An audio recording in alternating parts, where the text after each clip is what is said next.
We will start now. My name is Thierry Schneider. I am from France, the director of CPN, the Nuclear Protection Evaluation Center, and I'm also the chair of Committee 4 of ICRP. And this is my pleasure to co-chair this session on how the experience of Fukushima Daiichi accident is improving air peace. So I will give the floor to my colleague to co-chair this session. Hello, everyone. My name is Toshimitsu Honma from Nuclear Regulation Authority of Japan.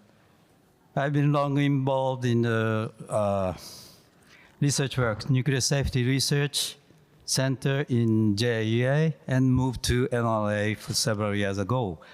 I was a former Committee 4 member for 2 terms and a half, and still I'm working task group 114, tolerability, and 124, justification. This is very interesting speakers for this session, so shall we start? So to start the session, we will have a summary of the poster, and this is my pleasure to invite Isamu Amir from Fukushima Medical University, who will give a review of the key elements in this poster. Isamu, you have the floor. Thank you, Thierry. Good afternoon, everyone, and thank you for joining this session. I'm Isamu Amir from Fukushima Medical University, and it's my great honor to participate in ICRP 2023 as a reporter. And I will be talking about the brief summary of poster, presentation, and video.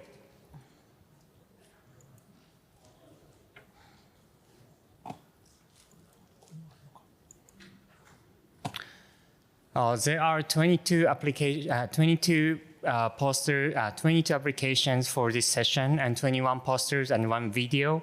And countries of the institutions the first author is belonging to is China, Japan, South Korea, and the United States in alphabetical order. And I have categorized in 4 sub-themes, which mean 4 groups. And the first one is execution related to risk communication, including 8 posters and 1 video. And second one is direct radiation dosimetry, its analysis and estimates, including 7 posters. And third one is preparation and strategies for future nuclear accidents, 3 posters. And the final one is arguments on the reports issued by the international organization. And since there are 22 posters and videos, and my time I can spend is very limited. But thanks to the authors, that the title of the presentation and videos are very clear, that so you can understand what they are talking about in the title of the posters and videos. Okay, so let's move to next slide. And so you can see the 3 lines. The first line is the author, a corresponding author, and the second line is the title of the presentation, and the third line in blue letters are the keywords I picked up through reading the abstract and the poster or video. So I'm quickly showing the results of the presentation, poster presentation and videos. So the first one, Horita et al. Report the establishment of a nuclear disaster health assistance team, which is called NUHAT, and its necessity and its future challenges. Ouchi et al. Outline countermeasures for preventing radiation exposure of the workers at Fukushima nuclear power plant in each phase taken by the Ministry of each phase taken by Ministry of Health, Labor and Welfare. And Tsar et al. Announced an example of dialogue-induced risk communication with co-expertise process recommended by ICRP 146. And Hande et al. Reveals the result of the survey conducted for Okuma and Tomioka towns residents in Fukushima Prefecture about Alps treated water released from Fukushima nuclear power station. Yasutaka et al. Reports the result of interviews for Futaba town residents in Fukushima Prefecture about the memories to preserve history and memories of the area in different types of archives. Shibata et al. Presents the result of workshop on final disposal of removed soils in Fukushima Prefecture and effectiveness of dialogue-based communication. And Oba et al. Summarize the result of pilot study on the digital tool connecting radiation protection and health issues, which facilitate the interaction between residents and local healthcare workers. Ikuta et al. Reports the importance of radiological nursing education, presuming the radiation or nuclear disaster in the future. Curie tells the quantitative evaluation of videos related to Fukushima accident uploaded on YouTube, and her presentation is on video. For direct radiation dosimetry, its analysis and estimates, Higaki et al. Calculates the effective dose from the mask captured insoluble radiocesium-bearing microparticles. Tsukada et al. Focus on the marketable crops and its radiation dose, which are cesium-134 and cesium-137 from 2012 to 2022. Liu et al. Reports the current contamination level and radiation exposure doses of removed interim storage facility areas of removed soil close to Fukushima nuclear power station in Okuma town and Futaba town from October 2021 to November 2022. And Okubo et al. And Ono et al. Describe the external and internal exposure of individual workers at Fukushima nuclear power station, respectively. And Okubo estimate its dose optimization as well. Kim et al. Estimates the internal thyroid dose with whole body counter data targeting cesium-137.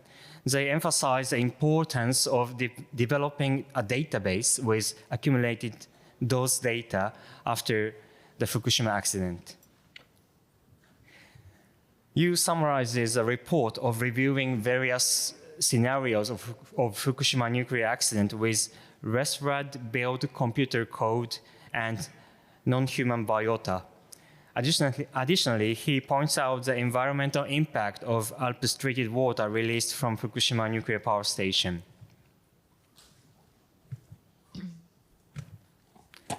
For preparation and strategies for future nuclear accident, all presentations are from South Korea. First, Shin et al. Proposed a prompt on-site aerial radiation measurement using drones when another nuclear incident occurs. Jong et al. Also suggest utilizing unmanned aerial surveillance technology via unmanned aerial vehicle, which is called UAV. Another Shin carried out an experiment to confirm effectiveness of KF-94 mask aimed for preventing inhalation of radioactive materials in the air after a new nuclear power station accident. And finally, arguments on the reports issued by the international organization.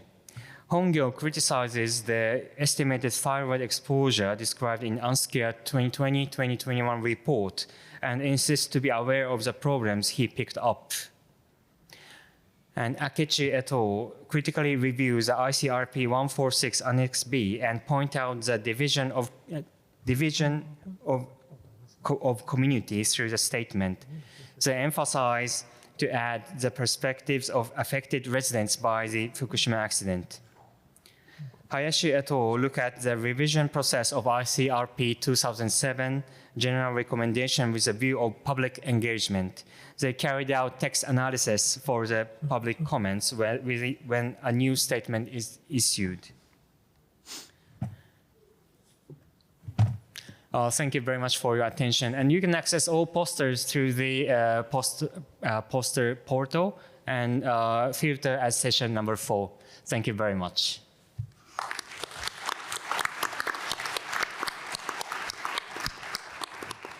Thank you, Sam. Thank you. So we'll move on. First speaker of this session. I will introduce Dr. Elvira Lomeller. Is a professor in the Department of Nuclear, Molecular, and Atomic Physics at the University of Granada.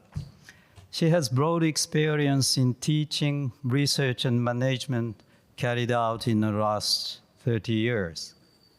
Dr. Elvira Lomeller has been a Spanish Nuclear Safety Council Commissioner since April 2019.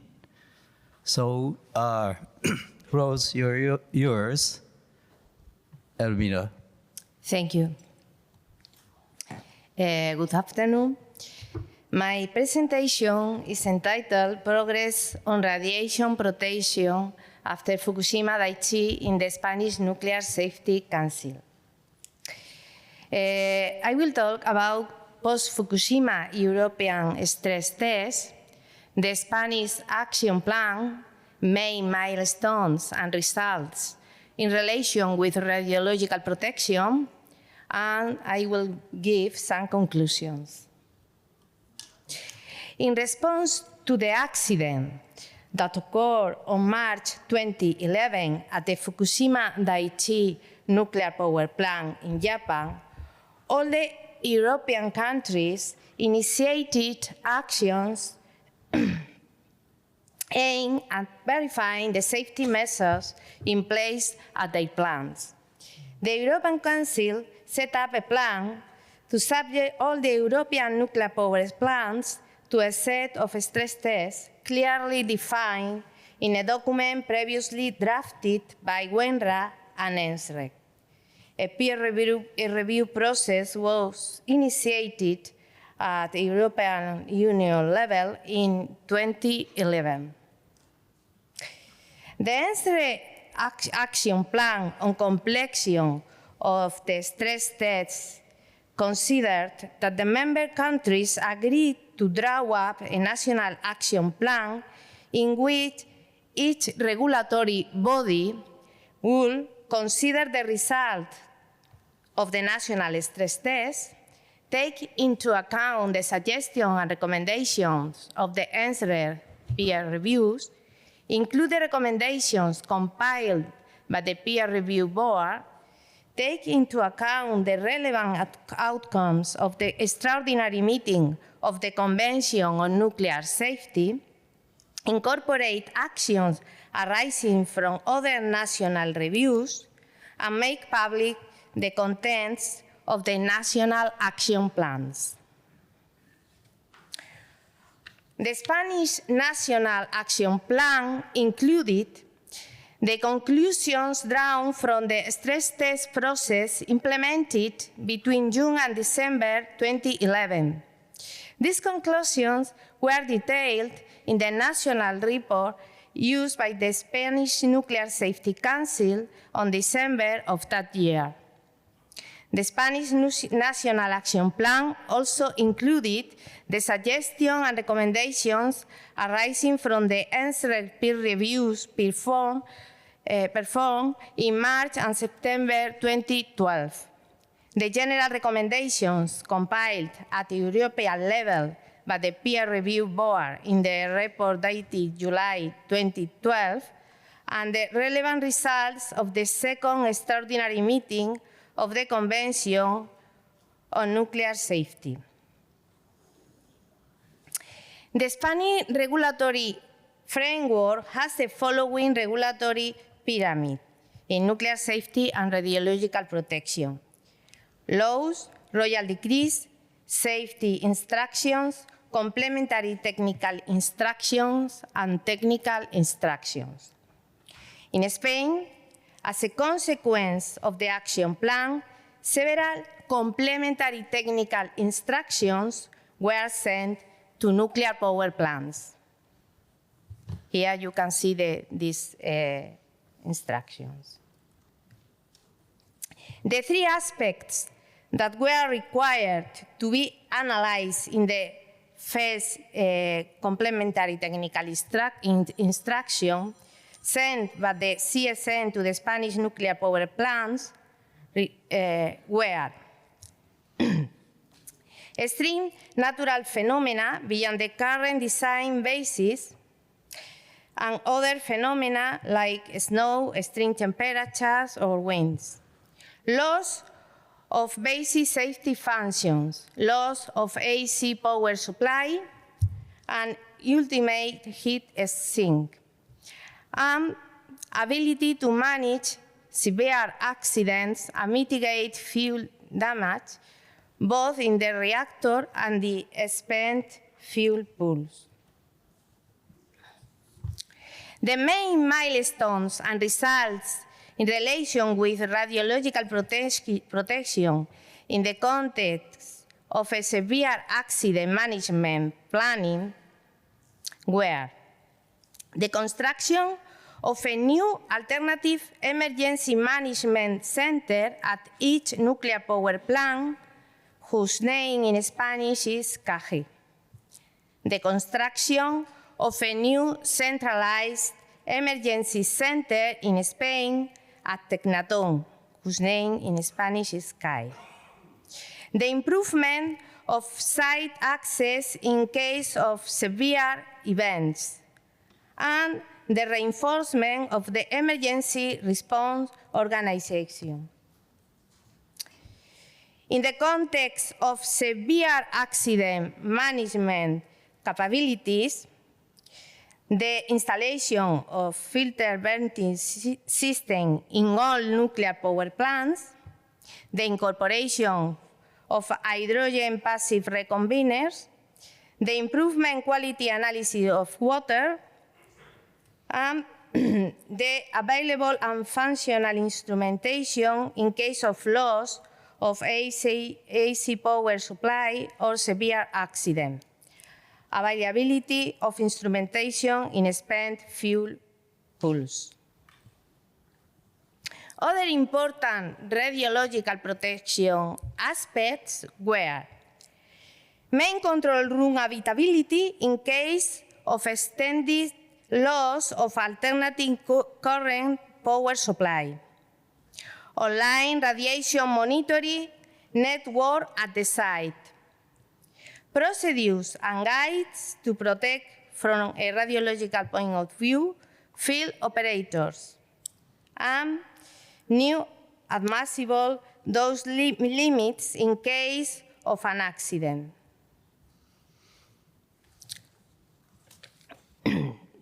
The provision of radiological protection means in nuclear power plants to face a severe accident will be in phase 1, up to 24 hours, 1/3 of all the material resources will be in the alternative emergency management center at each nuclear power plant. In addition, there will be a facility at this center for decontamination of people, as well as for internal and external dosimetry controls. In phase 2, between 24 and 72 hours, resources in the centralized emergency center will be available, 2/3 of the goal previous resources. And in phase 3, from 72 hours supply of equipment from other nuclear power plants.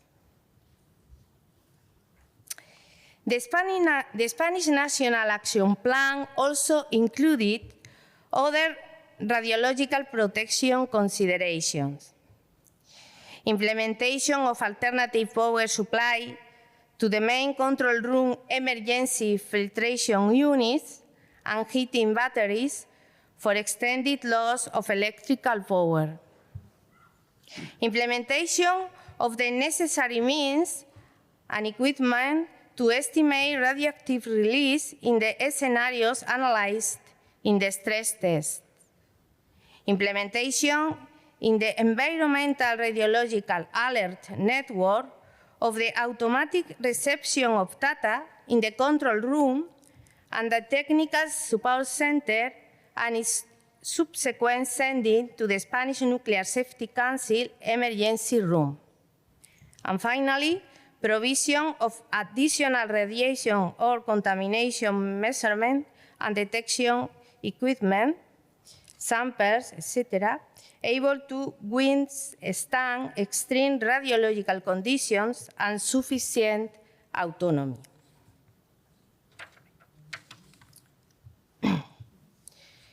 In conclusion, there are improvements that had been carried out at the regulatory level in radiological protection in the Spanish Nuclear Safety Council as a result of the lesson learned from the accident at Fukushima Daiichi. The main actions related to the radiation protection were improvements in the context of a severe accident management planning and capabilities. Actions to protect control room operators in nuclear installations. Improvements in collecting samples in an accident. Improvements in the environmental radiation monitoring systems and personal protection of workers during nuclear and radiological emergencies.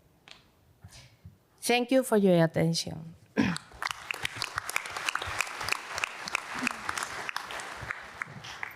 Thank you. Thank you, Elvira.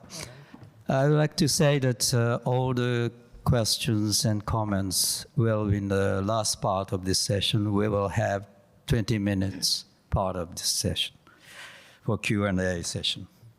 The next speaker, I will introduce Ryoko Ando. She founded the voluntary group Ethos in Fukushima after the typical Fukushima nuclear accident in 2011. She has been participating ICRP dialogue meetings since 2012 and founded NPO Fukushima Dialogue in 2019, becoming chair of the board. Currently, she is mainly engaged in the latter activity, including organizing an annual dialogue. Today, she will talk about her experience on co-expertise process. Ryoko, floor is yours. Thank you. So, good afternoon, everyone. My aim is to share lessons learned through co-expertise Suetsugi district after the Fukushima accident.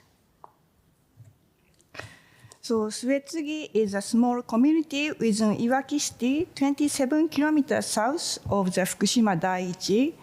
As of the accident, it had less than 120 households with a population of about 400. On March 14th, the government issued a stay indoors order to the residents, which lasted for 1 month. Radiation and related problems became an imminent and grave problem ever since. We engaged in co-expertise process with the residents of Suetsugi for 8 years, from 2011 to 2020, started from measuring the external exposure, internal exposure, and radiation in locally grown foodstuff. Through these activities, the level of exposure in Suetsugi is almost completely grasped.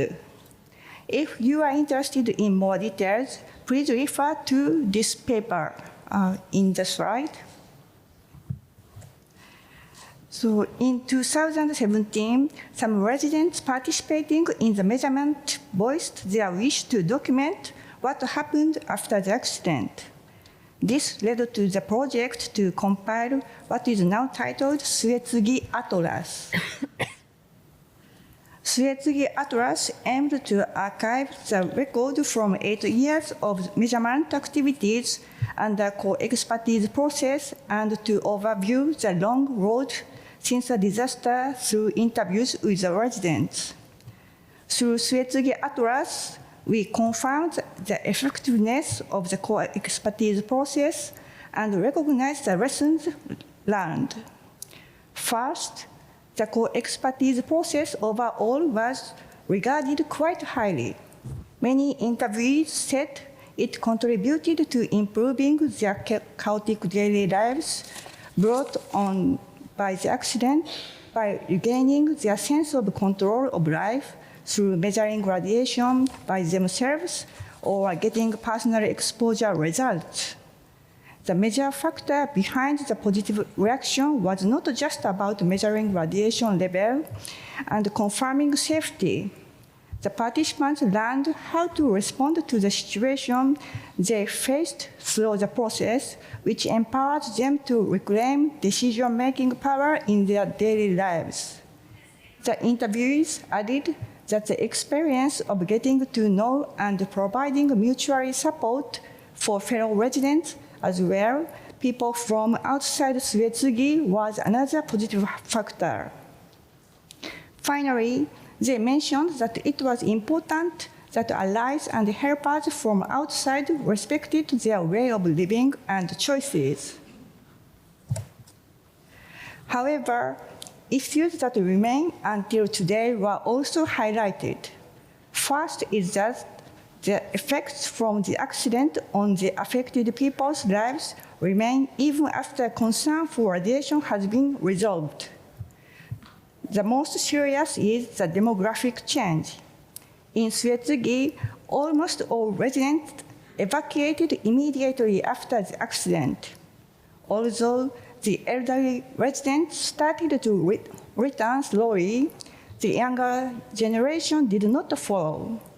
As a result, Suetsugi suffers from declining and aging population. The second point is that the sense of injustice felt during the post-accident recovery phase lingers. As well known, the government implemented many measures, including the evacuation order in the wake of the accident. Although these directly affected the residents' lives, they were not satisfied in many cases. The testimonies show that when a certain policy was deemed unjust, the sense of resentment remained strongly among the residents. For example, decontamination work started in Suetsugi from January 2012, leading to a decrease in air dose rate. Thus, most interviewees were satisfied with the decontamination measure itself. However, many voiced dissatisfactions on how it was implemented, including the delay in start and the lack of opportunity to reflect their view in the process. The third lesson is the difficulty on extending trust. Even after the co-expertise process was implemented effectively, the residents continued to only trust information and information sources that they directly interacted with during their efforts to recover daily lives, and the trust did not extend further. For example, people who felt confident of the safety to live in Suetsugi by measuring and understanding radiation levels in Suetsugi often said they could not be sure about the safety of other areas in Fukushima. Many added that while they felt safe currently living in Suetsugi, they remained wary of any health risk in the future. Another example is that trust on experts. Their general view on the reliability of experts did not improve. Even after the professional expertise of scientists and other experts were proven to be correct in hindsight, it seems that their evaluation of the experts in general hardly changed from the beginning. What changed as a result of the expertise process was the sense of trust for Dr. Makoto Miyazaki and Jacques Rochelle, who continued to visit and support Suetsugi. The interviewees said that they formed a sense of trust that was powerful and binding. So the impact of the Suetsugi project could be summarized as follows. The experiences garnered over rebuilding their lives through the co-expertise process with assistance from outside Suetsugi had a positive impact.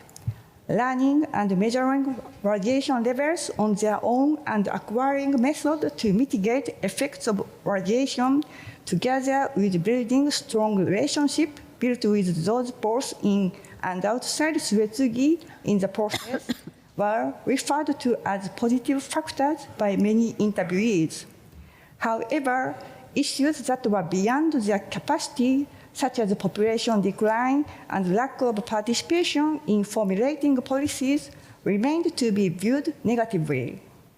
Views on the safety of areas outside of Suetsugi and the future health risk belong to this category, as well as the improvement in the trust of experts they did not interact with. What these indicate is the importance of the affected residents engaging in implementing measures to improve their lives in ways that they can directly feel the benefit in order to improve the well-being of those in the affected region with help from external parties. Co-expertise process in Suetsugi consisted of measurement activities that began as local initiatives with input from Ethos in Fukushima. However, they were limited to measuring radiation because of the availability of local resource and capacity, and we had often trouble in finding financial support.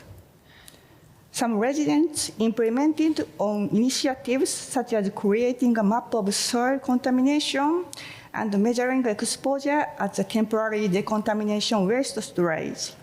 However, these efforts did not involve the whole community and sometimes were not sustainable. A small community like Suetsugi with aging population lacked manpower, idea, or funding to carry out other projects. The interviews of Suetsugi residents show that participating in the activities provided by co-expertise process contributed to the improvement of their lives.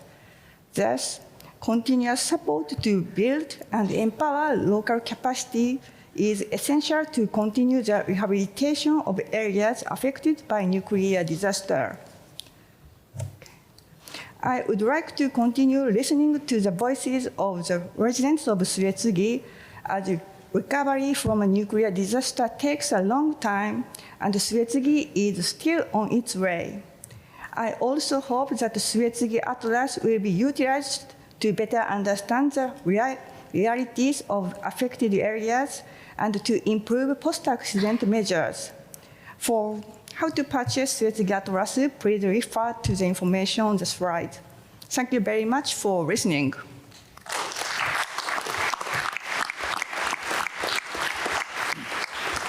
Thank you very much, Ryoko. The next speaker is Dr. Michio Murakami. He majors in risk science. He worked at Fukushima Medical University from January 2015 to July 2021, and currently works at the Center for Infectious Disease Education and Research in Osaka University.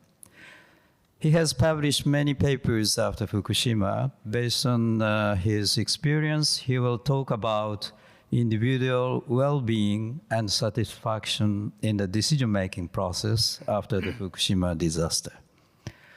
Michiru, yours. Thank you, Mr. Chairperson. Today, I'd like to talk about individual well-being and satisfaction in the decision-making processes. The stakeholder involvement in the decision-making process is introduced by the Ms. Yoko Ando. So I first talk about individual well-being. Yeah, in my opinion, the improving the well-being is the ultimate human goal. Actually, the well-being has a very wide definition, but here in this presentation, I use this word in the meaning of the happiness, almost similar. So as similar with the disasters, Fukushima disaster has also caused a decline in well-being among the affected people. The figure shows the associations of the 5 types of well-being with return or evacuation status. Irrespective of the type of the well-being, returnees reported a greater sense of the well-being than those who did not know whether to return. This question was performed 7 years after the accident. Anyway, to improve the well-being is a really important issue in the recovery processes after the nuclear disaster. So today's topic is I hereby emphasize the importance of focusing on the well-being among the affected people and also the satisfaction in the decision-making process after nuclear disaster. I would like to introduce 4 examples. Actually, all 4 are totally different. But in summary, I would like to give one combined message. 2 examples are related to the well-being. The remaining 2 are related to the decision-making process that satisfy the people. Now, this is the result of the interview with this communicator after the Fukushima disaster. Here, I would like to highlight the importance of well-being. I and my colleague did an interview with this communicator after the Fukushima accident. The objective is to extract the least communication objective after Fukushima disaster. Why do you perform the least communication after the disaster? I and the colleague summarize extracted the category and summarize the key points. We found that the 8 objectives, 2 are high objectives, and the remaining 6 are the low objectives. Low objectives are the supporting decision-making, and alleviating anxiety and stress, sharing value and empathy, deepening mutual understanding, promoting understanding, and gaining trust. However, through achieving these objectives, this communicator focus on the higher objective. It means returning to normal life and cultivating a wider perspectives. Yeah, returning to normal life is a really important issue. And the components of returning to normal life can be classified into 4. For example, I really impressed by the message from the risk communicator.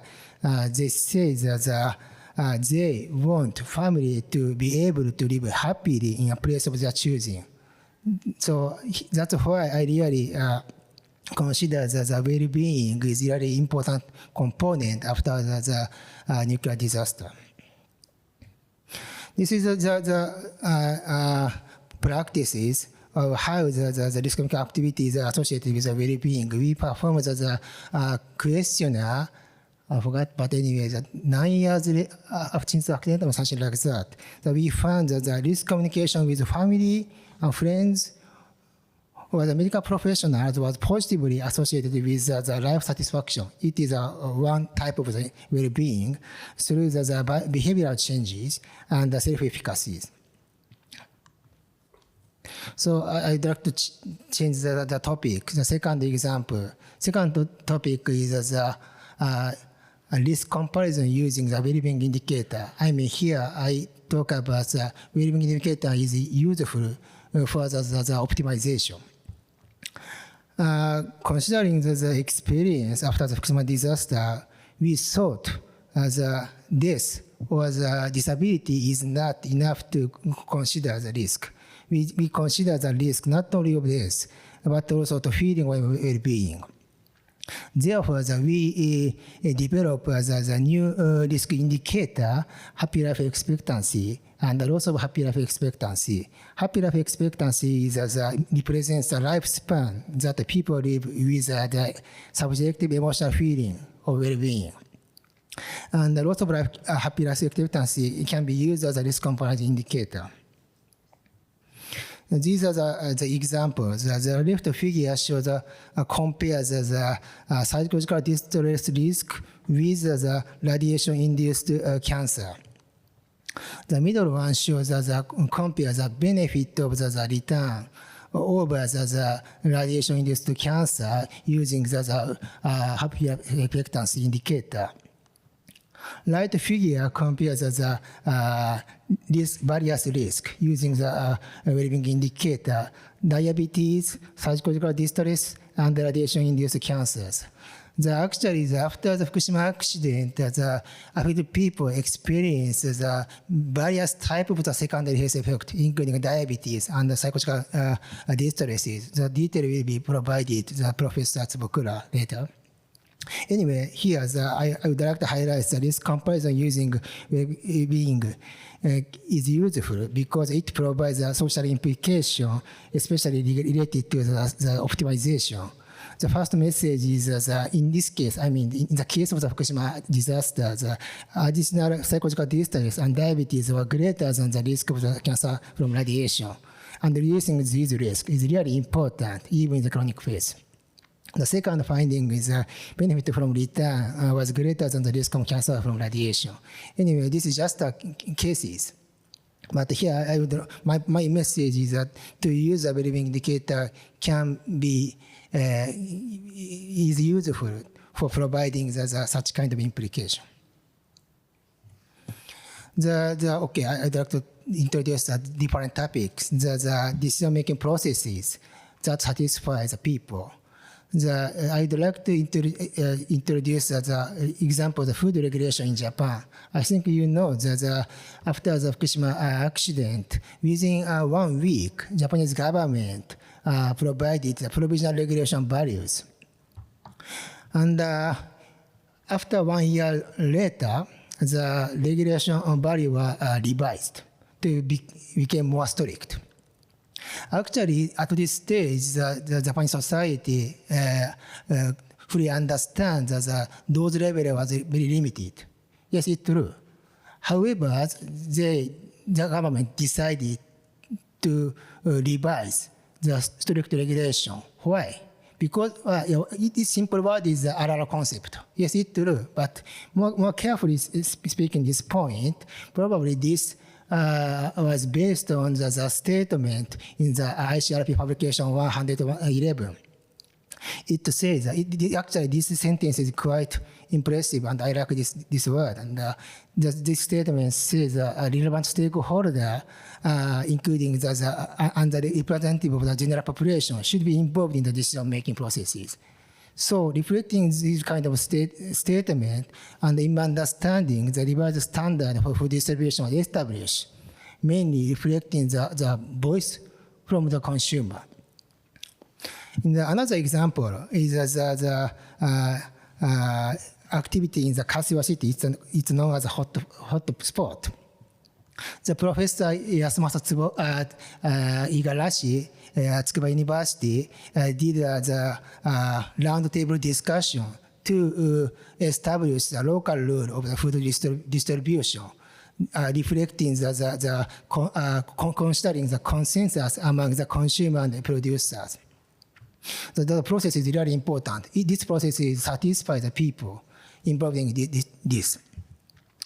Actually, I always remember the discussion as genetically modified foods. In the 1990s, in UK government says, okay, they are not about the safety as such, but about a much larger question of what kind of world we want to live in. I think that after the Fukushima disaster, we talk about the radiation risk. It's true, but at the same time, we talk about the world we want to live in after nuclear disaster. How to achieve such kind of world? Yeah, this is just a very simple classification, standard 1 and standard 2. I consider the typical standard, patternism-oriented decision-making processes, or to achieve the reasonable safety can be called as a standard 1.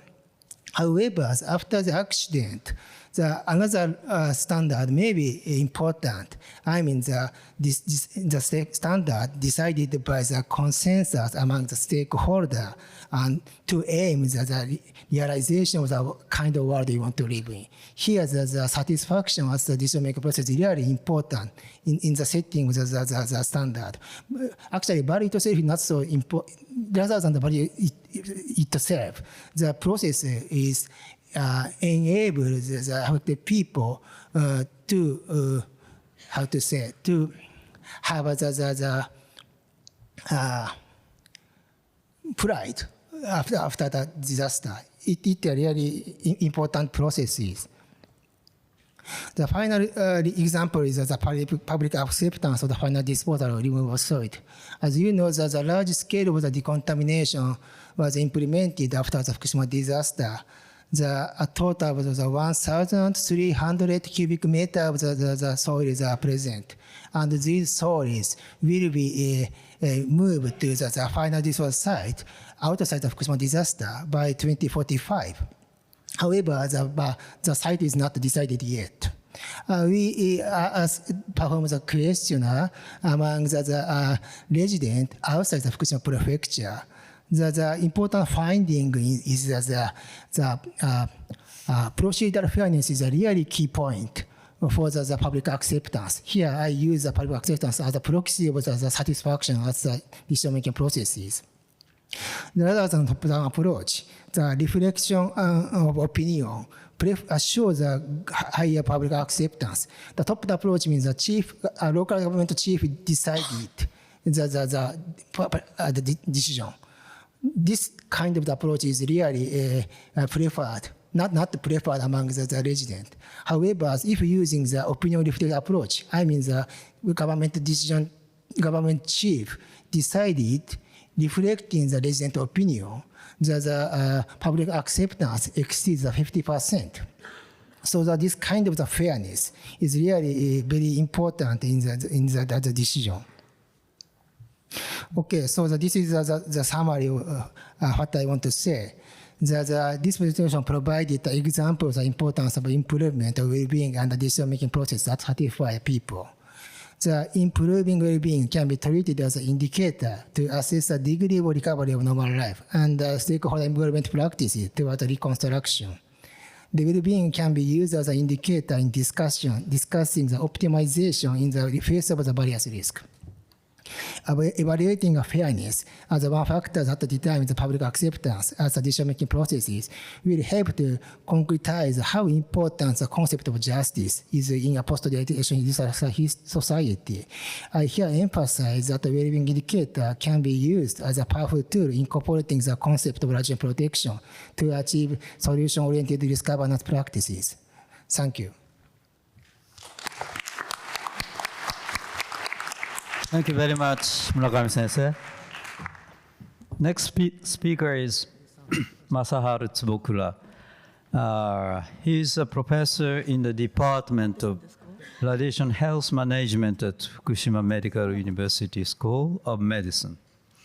After the Fukushima nuclear power plant accident, he worked with local municipalities in Fukushima and played an important role in the establishment of internal radiation exposure screening programs for local residents. He is also a member of the Committee on Radiation Protection and Public Health in Minami-Soma and Soma City and has actively sought to provide a radiation seminar to the public to respond to the public worries about the effects of radiation exposure on health. Tsubogura Sensei, floor is yours. Thank you, Chairman, for your kind introduction. My name is Tsubogura from Fukushima Medical University. I'm a physician working in the rural area in Fukushima near the nuclear power plant. Today, my talk title is here, but the content of talk is based on my experience as a local physician in the rural area of Fukushima. As you may all know, the zoning changed over the course of time. On the left side, the first, the evacuation zoning, and 2 years after the Fukushima Daiichi, the Japanese government classified the zoning into the 3 types depending on the level of contamination. And after that, the Japanese government lifted the evacuation order from green to yellow to the red. And the 4 years before, the biggest evacuation of the lifting were occurred, and every places color yellow and green were lifted. But we still have the red zone. And inside the red zone, the Japanese government performed the decontamination, and this place is called the Specified Reconstruction and Revitalization Base. And this is the newest. This is the data is as of May 1st this year. And you can see the green zones inside the red zone. And some people came back and some people never came back.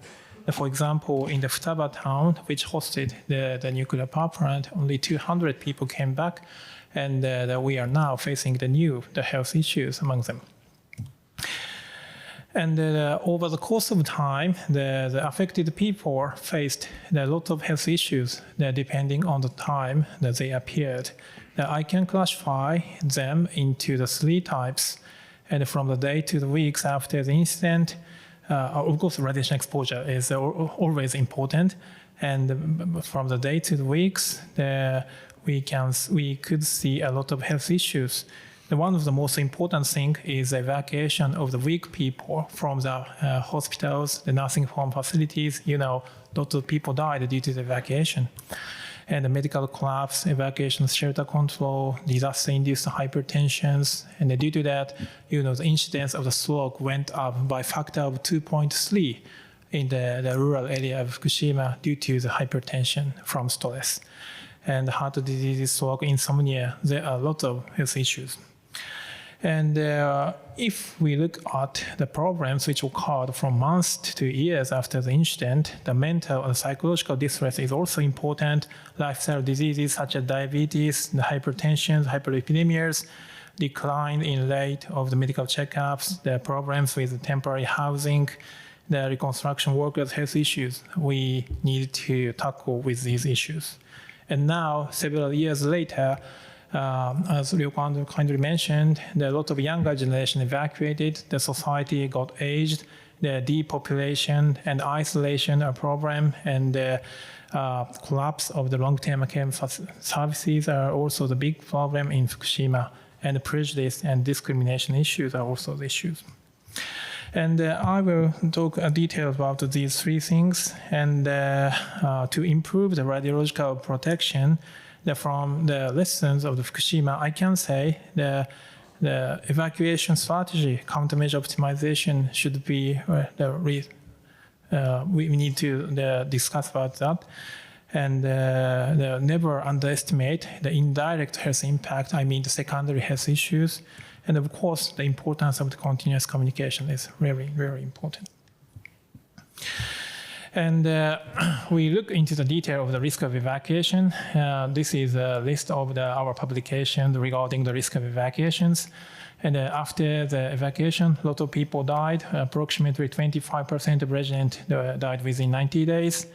And this was because the disruption of the supply from outside, and we faced the decrease in staffs. And the major reason the staff could not stay was not from radiation, but because they couldn't maintain their daily lives. And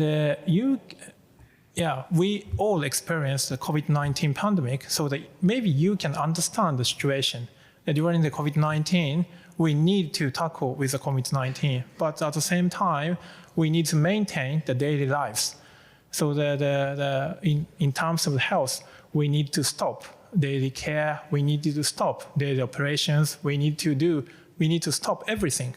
And that lead to the much bigger health impact than radiation, than COVID-19. We all face the COVID-19 pandemic, so that I understand you can understand this situation easily. And 12 years after the incident, our team could have access to the database of the disaster related to this, I mean the indirect deaths after the Fukushima Daiichi.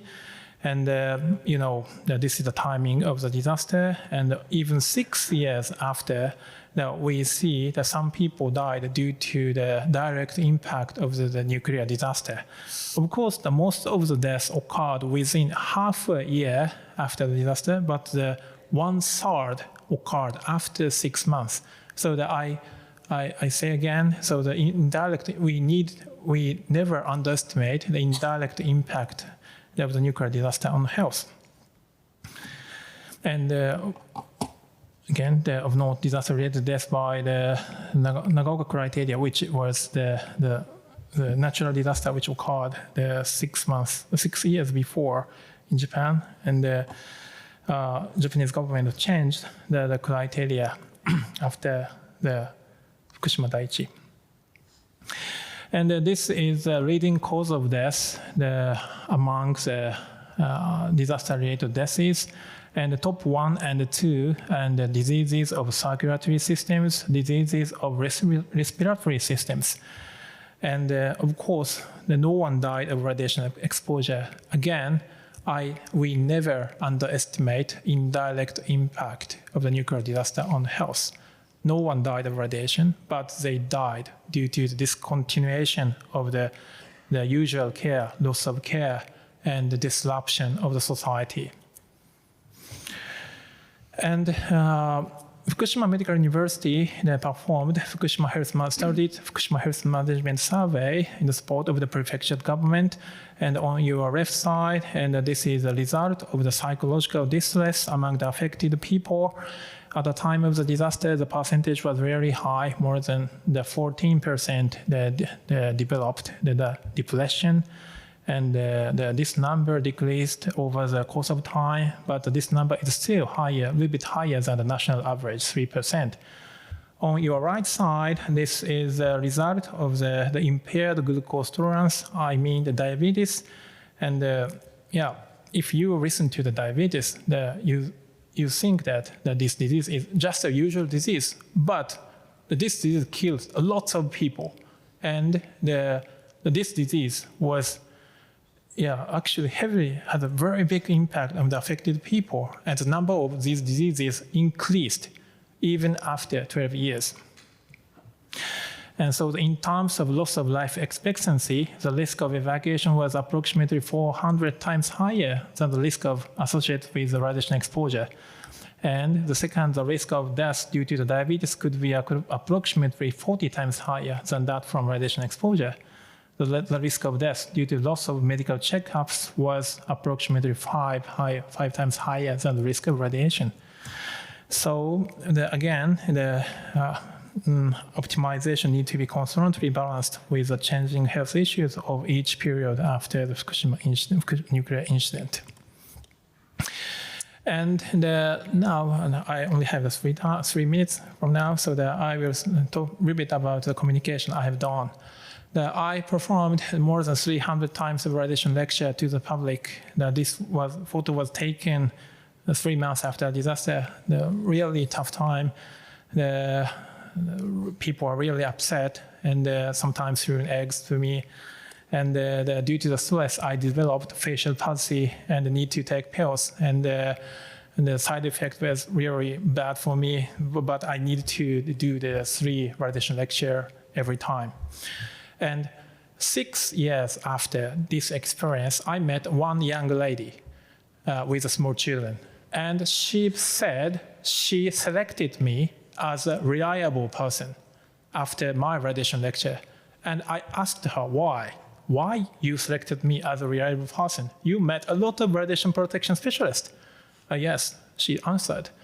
And she said she believed me because I drank Fukushima water after my talk.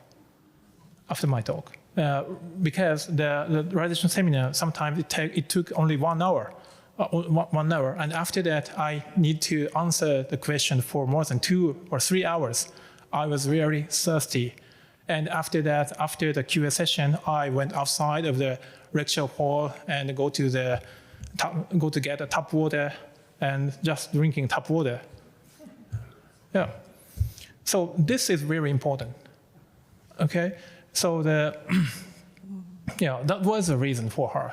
The previous session, many people mentioned the trust. So maybe we radiation protection expert underestimate the gestures or body language or whatever. We need to know more about the other things other than radiation protection.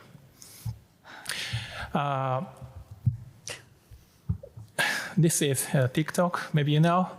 3 months ago, we tried to disseminate the information regarding the treated water discharge from the Fukushima Daiichi using the TikTok. And I posted every day explaining about the basics of radiation, the measurement result, whatever. And sometimes the number of views was more than 300,000. 300,000. There's so many. So in total, maybe few million, something, whatever. And from this experience, I understand that the posting time is important, and the talk time is very important, and the hashtag is important, and many things, many tips. So if we want to talk about the effective risk communication, a radiation protection expert need to have an experience to talk with the public, to disseminate the information to the public, and from this experience, I learned a lot. Last week, I went to the several high schools and performed 3 radiation lectures to the 1 high school, the 2 junior high schools last week. And this is a photo. And most of the students were born after the Fukushima Daiichi. So that they don't understand the necessity of my talk. You know what I mean? They don't understand what happened at the time, and at the same time, they don't know why they need to learn about radiation. So I spend the 15 or 20 minutes talking about maybe the building the trust. And this junior high school which is located in the Kawauchi village, for my vacation zone, I went there every year. So this was the maybe 12th or the 11th time of my talk to the student, and I talked the same jokes every year, the same jokes, and they remembered my joke. So this is a way of building a trust. I mentioned just the example of what I'm doing. So the student, after the student understand the necessity of the learning and radiation, they themselves will go outside and start to measure and start to learn by themselves. So the role of our role of radiation expert is to promote, to make them motivated to learn about Fukushima Daiichi, to learn about the radiation protection, to be engaged in these problems. Sorry, my talk is about the 3 things, and the countermeasure optimization, never underestimate indirect health impact, and the third point, importance of the continuous communication. Thank you very much for me.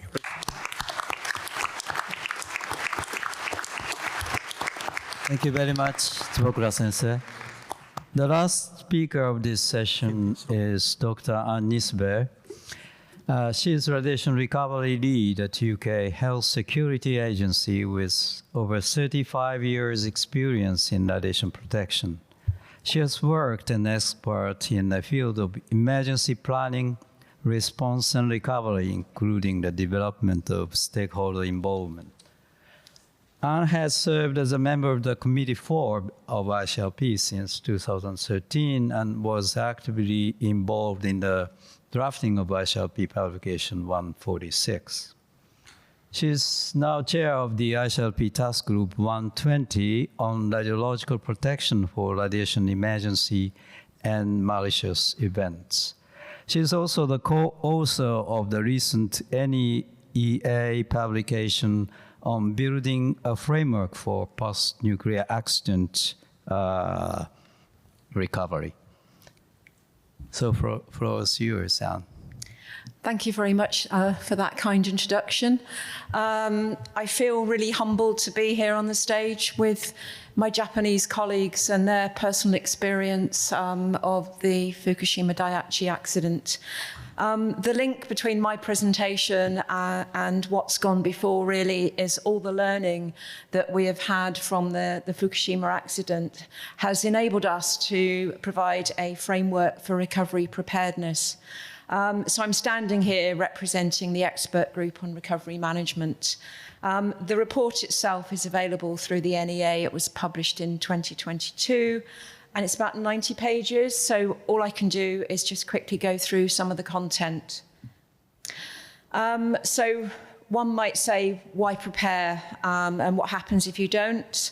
And these are just a few ideas: confusion over roles and responsibilities, poor coordination between organisations at all levels, lack of legislation might not be able to mean you can't implement protective actions, and then failure to engage with stakeholders in the local community could seriously affect your decision aiding.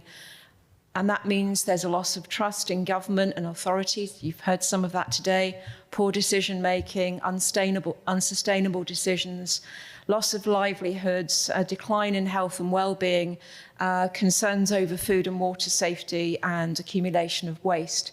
So there's many reasons why we do need to prepare in the event there is another radiation emergency. In the very limited time today, I can only give a very brief overview of the recovery preparedness framework, and maybe to bring it to life a little bit more, I'm just focusing on one topic, remediation and decontamination. So this is a really good infographic showing the recovery framework for preparedness. It starts with giving you some key elements that you need to bear in mind when you prepare for recovery. It then goes on to look at the objectives of recovery, and then the strategies that you might employ to meet the objectives. And there's cross-cutting strategies as well as topical strategies.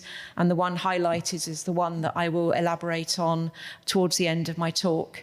And of course, it's a living process. So if there are any emergencies, or if we do exercising and whatever, then that can feed back in to fine-tune the framework. So it needs to be constantly updated when new information becomes available. So there's two aspects to consider, key elements. One, we found that an all-hazards approach, making use of common frameworks, that really helps to build resilience. It enhances the clarity of roles and governance, and it also ensures a more efficient use of resources without duplication. And then, of course, the planning itself ought to be risk-based, proportionate, flexible, scalable, and non-prescriptive. So, you can't go over the top with planning, so you have to decide what your risks are and then plan accordingly. The three objectives that the expert group on recovery management identified of recovery is to ensure health and well-being. We've heard a lot about that today, establishing indicators of well-being, which I was going to go into, but you've heard from the previous presentations what these might be, and then how you might plan a health surveillance strategy. Then the second objective of recovery is to support the economy. Without the economy, health and well-being would suffer. To do that, you need to ensure collaboration between stakeholders in preparedness.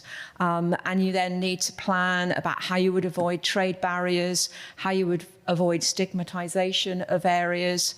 Quality of products is key, and monitoring is actually key to that. And last but not least, we heard about the environment yesterday, and we'll hear more about it tomorrow.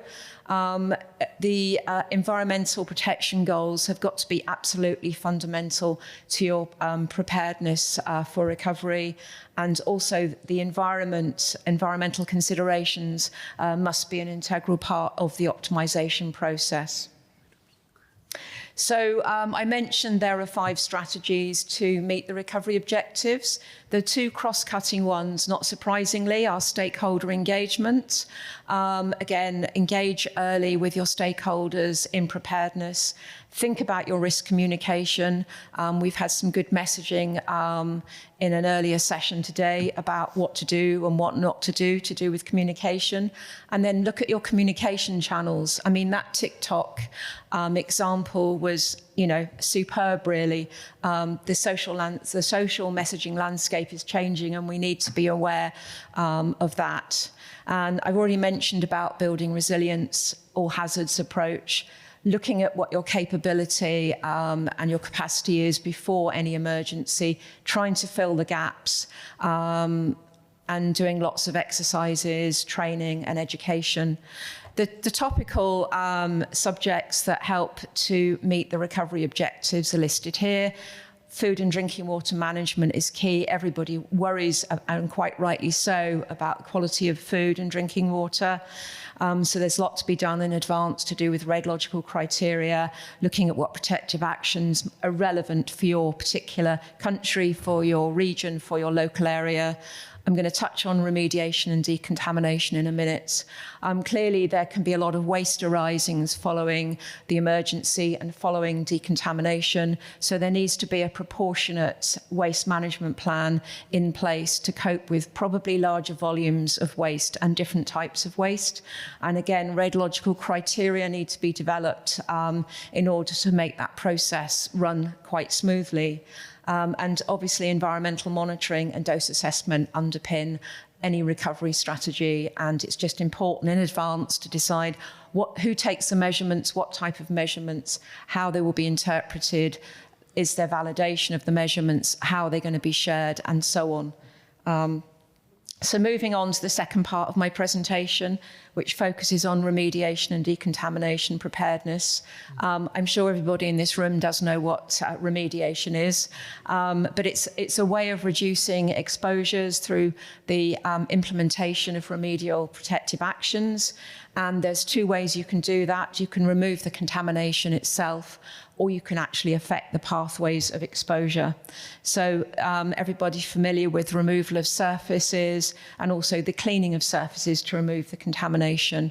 And then equally effective, or can be equally effective, is to affect the exposure pathways. So in a threat phase, you might try to shelter your livestock, and then after the emergency, you would give them clean feed, you might restrict access to areas, you might deep plough land to reduce external exposures. One produces a lot of waste if you're looking at decontamination. Affecting exposure pathways doesn't particularly create any waste, and it's important to, I suppose, consider that in preparation. So what's at stake if you don't prepare for remediation? Well, basically, the human, technical and financial resources may not be available in time. And actually, this will reduce the levels of protection and increase financial costs. So we've looked at this in some detail, and it's definitely cost effective to prepare for remediation and also, in fact, to prepare for recovery. The key elements of remediation preparedness, we've identified 3 key areas. So there's quite a lot you can do in advance. Firstly, you need to anticipate what infrastructure and resource requirements you may have. You then need to establish a process to deliver the remediation. And finally, you can collect and compile relevant data and information. And this is surprising a lot of information that you can gather in advance. So looking at the first part, anticipating infrastructure and resource requirements.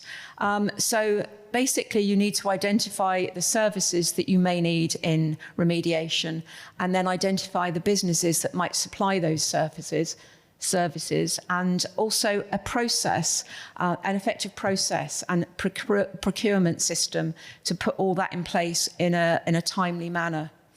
And something that we struggle with these days is trying to maintain a critical level of remediation expertise, decontamination specialists, absolutely critical. But equally, we can't have a standing army ready to just go out and decontaminate when the risk may be low.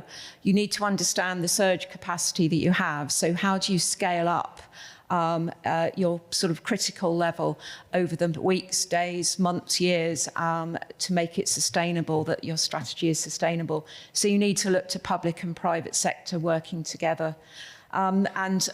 Very importantly, and we've heard about it again earlier, engaging with the community before any type of emergency happens. Get that relationship, get that dialogue going. And the local community have local knowledge, which can be very helpful in developing remediation plans. So the process that we've identified to deliver remediation isn't unique. It doesn't belong to NEA. I think it was first published by ICRP in 2015. And the UK has also adapted this process in some of its guidance document in government publications. So the first 4 steps here, so defining the situation. So clearly you need to monitor, you need to sample, and you have to have a procedure in place to share information. And then you need to assess the impacts. So this is to do with assessment models, to do with habit data, and to deciding on your radiological criteria that you might apply. You would then have to think about goals and actions. So how do you access information, for example, on remedial actions? And then obviously key to this is engaging communities, because they will help you define what actions are appropriate, and they will help you define what your goals for remediation are. And that's something in common with the step 4 to do with evaluating options. And it also to do with that, you need to recognise where your decision aiding tools are. They might be handbooks, they might be computer-based models, they might just be a dialogue, but it's important to know what you might use in the event of an emergency. And also, if you go down the decontamination route, then you absolutely have to have done some waste management planning. You can't choose a decontamination option if you don't know where the waste is going to go. Otherwise, you might look more at the altering exposure pathways. Moving on to step 5, the decision-making itself. Clearly, the process that you've already started to engage with communities, you would carry on doing that. And again, the presentation of information, the risk and benefits.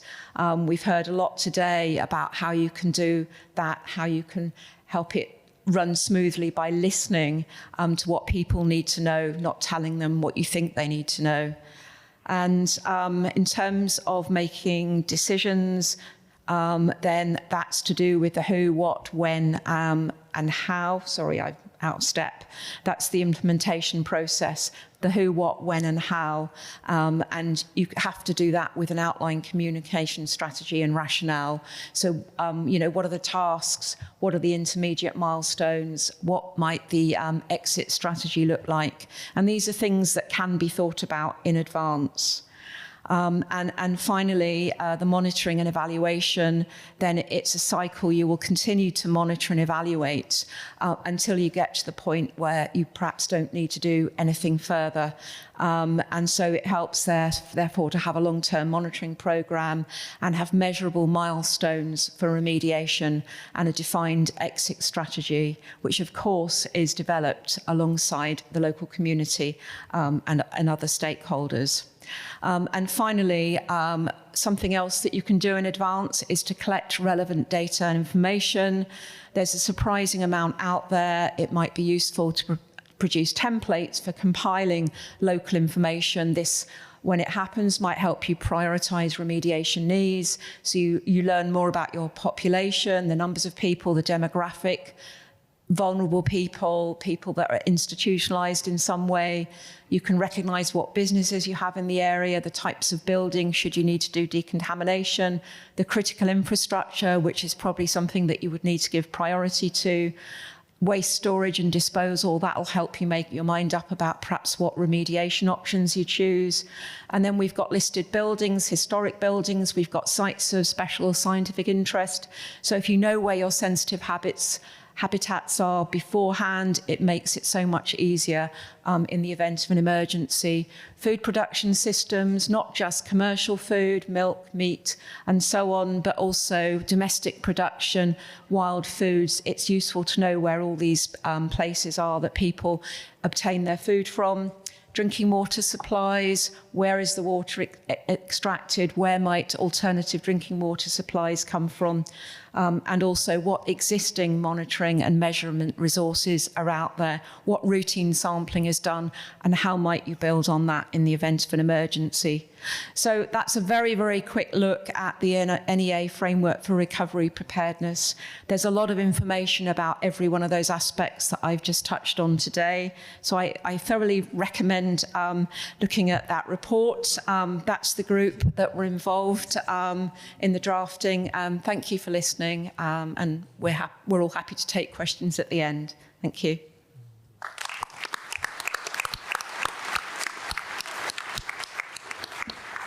So thank you. Thank you to all the speakers. We have time now for some questions. So if someone wants to start the series of questions, yeah, Jacques.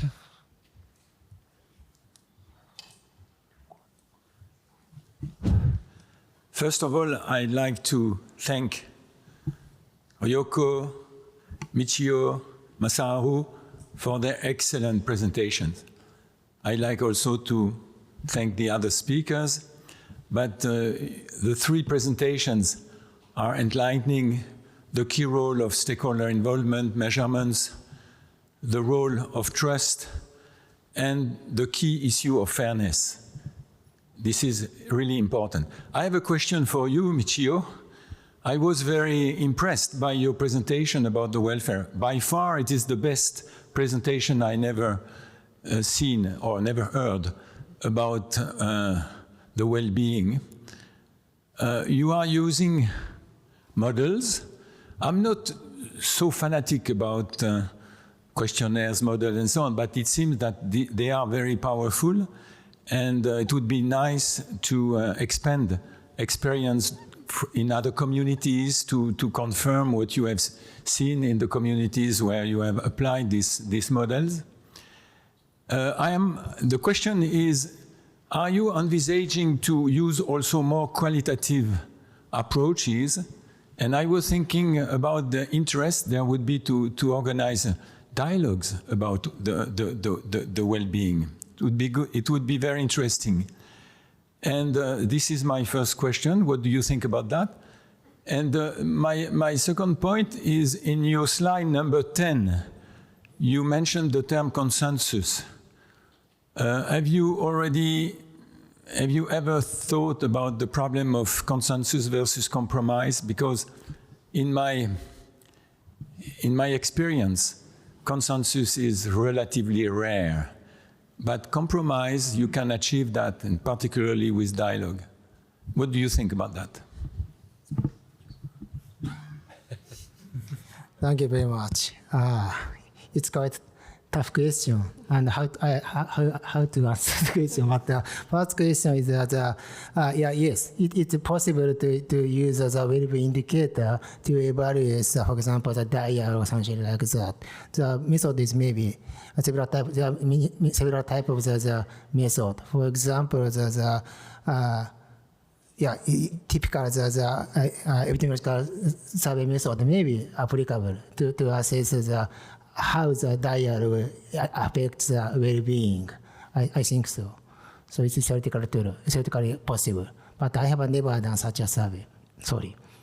And the second question is, I cannot catch the point.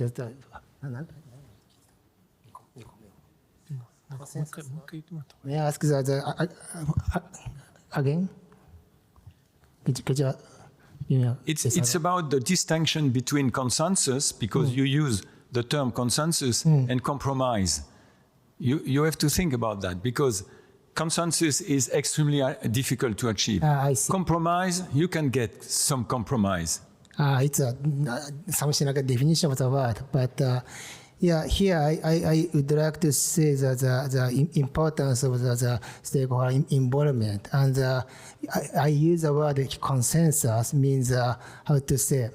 For example, if using the example of the public acceptance of the renewable soil, probably the most of the residents do not change the thought or idea.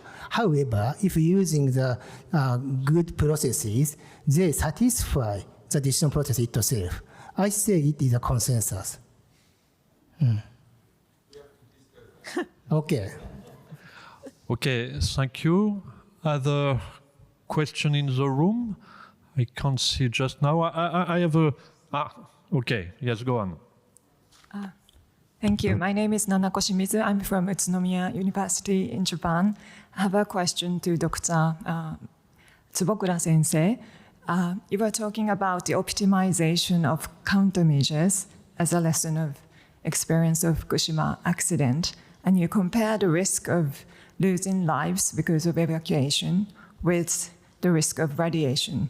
And the former was much bigger, so you maybe make a conclusion that we should optimize the countermeasures. But we can compare the two risks because only afterwards, because now that we know the scale of the accident, but at the time when the evacuation order was decided, we didn't know how much accident would grow and the reactor was unstable. So I was wondering, theoretically, maybe we can compare the two risks, but in practice, especially at the time of emergencies, it's very difficult to predict how much the scale of the accident. So when you talk about countermeasures of, optimization of countermeasures, you mean like at the time of emergency, all the residents should evacuate, but 1 year or 2 years later, when the scale of the accident became clear, then people should go back to their hometowns. But I was wondering whether is it ethically desirable to ask young care workers to go back with the sick and the elderly in the contaminated areas, maybe 2 or 3 years after the accident. I was wondering about that, so I want you to elaborate more on this optimization of countermeasures. Thank you. Thank you for the question. That's a very good point. As mentioned, the 25% of elderly died within 19 days after the evacuation. And I collected these data from 5 nursing care facilities in Minamisoma. And after we published the data, I went back to the 5 nursing care facilities and asked them whether they wanted to evacuate or not at the time of the disaster if they had this data at that time. And all 5 nursing care facilities answered, I will evacuate again. I will evacuate again. Because, as you mentioned, that this is kind of the desire or the fear, and no one knows the extension of the accident incident. So our data is just a consequence result, and we can't get this data before the accident occurred. But what I want you to understand is I don't want to say evacuation is unnecessary. But at the same time, we understand the countermeasure is important, but evacuation is very risky. So that we need to be prepared more, and if we implement the evacuation order, we need to support the weak people. And you mentioned maybe the slow evacuation is somewhat better from my understanding. But for example, in Iitate village, the evacuation order was issued somewhat later compared to the municipalities near the nuclear power plant. So in the consequence, the people in that village went several places. So the younger generation evacuated immediately. They went the western direction. Some people went north direction. Some people went the south direction. And afterward, the city office people had a very big difficulty to, gather all people because they didn't evacuate at once. So every countermeasure has a side effect. So from the Fukushima experience, the immediate evacuation has a very downward effect. So that we need to be prepared. That's what I want to say. Thank you very much. Thank you. We have two other questions here. Yes, go on. Very short. Claudia Engelhardt from the German Federal Ministry for Environment. Thank you all for your excellent presentation.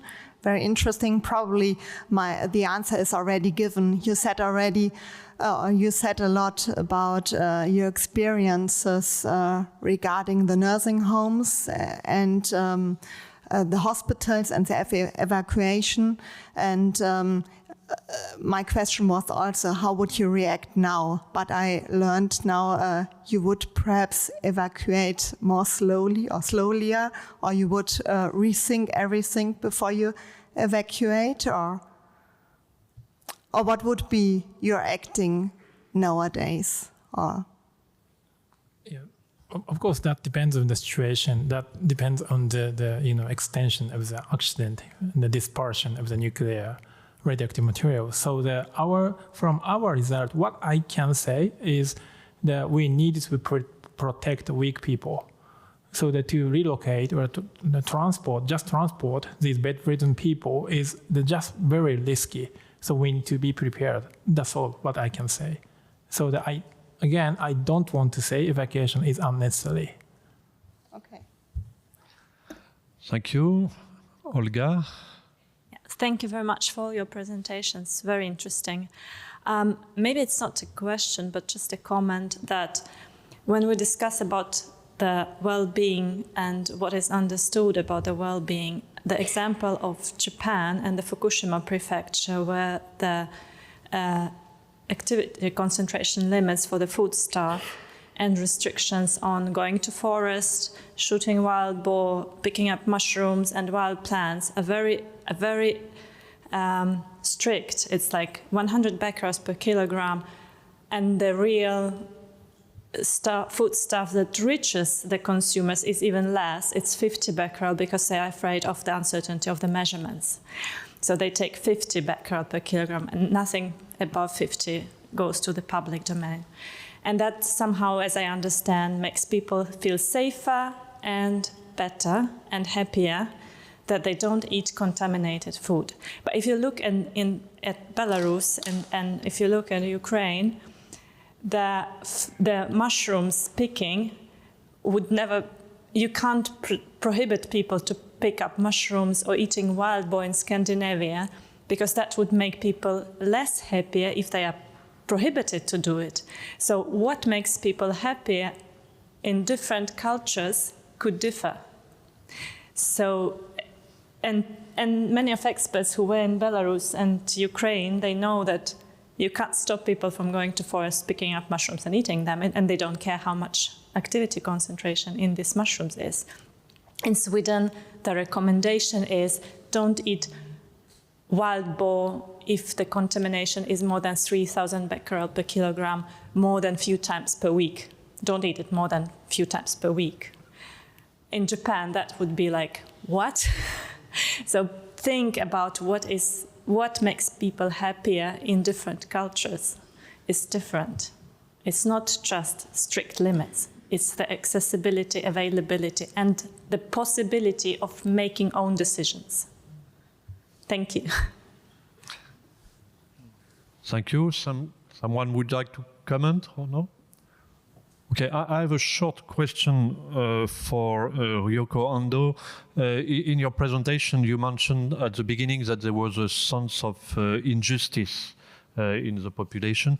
Do you have the feeling that now, 12 years after the accident, and with the development of the co-expertise process in Suetsugi, the sense of injustice is still present, or this is something which has evolved?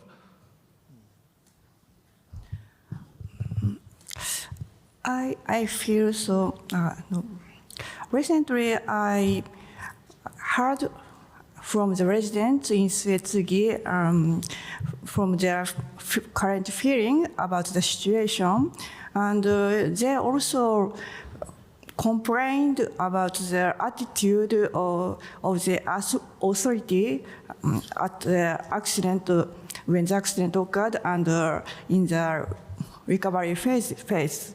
So I think these feelings is still very strong for them, and maybe they, I think if they can get some feeling to achieve something for themselves, and so the situation would be changed. Their feeling would improve, because this feeling may be related to the self-satisfaction or self-esteem feeling. So if they recover their pride of their life and their decision, I think their feeling would be much better. Yeah, you want to add a short comment? Yeah, I'd like to add something, because we were together with Ryoko last weekend in Suetsugi, and we were talking with the people involved in the co-expertise process, those who were really at the core of the process. And one of the participants was very worried about the treated water, the release of the water in the Pacific Sea. And his concern was, I'm living the coast in Suetsugi. There is a lot of small bays, and I wonder, it was a question, but it was also his concern. He said, I wonder if there will be not some reconcentration of the tritium in these parts, in these bays, because of the current. I say I cannot respond to that because I'm not a specialist of this point, but from the technical point of view.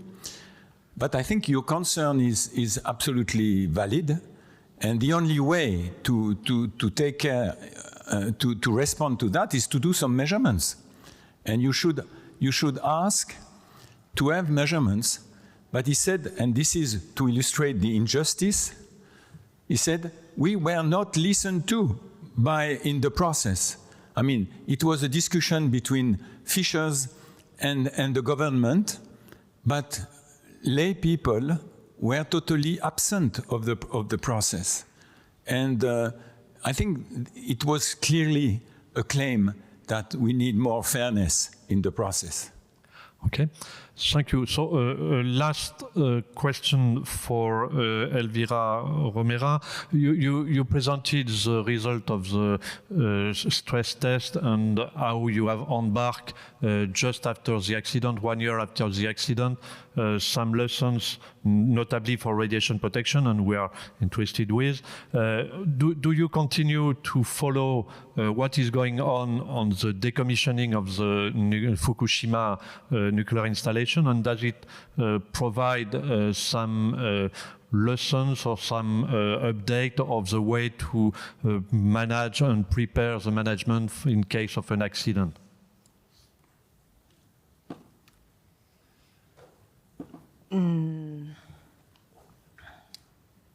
I don't. So there is no specific action from NSREG on this topic? No. No. No, not specific. Okay, it was mainly for the emergency situation. Yes. Okay. Okay. Thank you. So the time is going very quickly. In fact, I would like to thank again all our speakers, so you can applaud them once again for the very rich presentation. In fact, the presentation during the session were not exhaustive. We may have some other lessons, but being in Japan for this symposium, that was quite important to really acknowledge the fact that the Fukushima accident has created a large disturbance in the daily life of the people and in the environment. And we have seen today that some disturbance still exists. Some progress have been made, but some disturbance still exists. So it's really important for the radiation protection community and for ICRP to take care of that.